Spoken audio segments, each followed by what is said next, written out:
அனைவருக்கும் வணக்கம். நம்ம இந்த வீடியோவில் வயலில் அழகாக தெளிதளிக்கிற கருவி அவங்க செலவே இல்லாமல் பண்ணியிருக்காங்க. வெளிநாட்டு விவசாயிகள் அவங்கள பாராட்டணும்.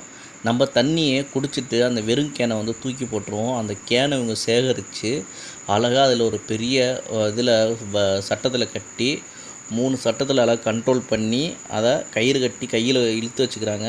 அந்த வாட்டர் கேனில் மூடியில் சின்ன ஓட்டை போட்டு அதில் நெல் விதைகளை கொட்டி அந்த கயிறு இழுத்தோன்னே அந்த நெல் சேத்துல விழுவுறாப்புல மறுபடியும் கயிறு விட்டோன்னே அது பழைய நிலைமைக்கு மாறுறாப்புல அழகாக வரப்புலேருந்து ஒரு ஒரு பட்டம் கணக்கில் அவங்க இழுத்துட்டு போகிறாங்க பாருங்கள்.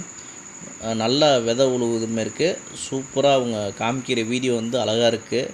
நம்ம இந்த வாட்டர் கேனை தண்ணியை குடிச்சு விட்டு ரோட்லேயே போட்டுருவோம், ஓரமாக கூட போட மாட்டோம். அதில் வண்டியை விட்டு சில பேர் விழுந்து அவங்களுக்கு அடிபட்டுரும். ஆனால் அவங்க எப்படி அறிவு பயன்படுத்துகிறாங்க அந்த செயல் உங்களுக்கு பிடிச்சிருந்தா லைக் பண்ணுங்கள், ஷேர் பண்ணுங்கள், சப்ஸ்கிரைப் பண்ணுங்கள்.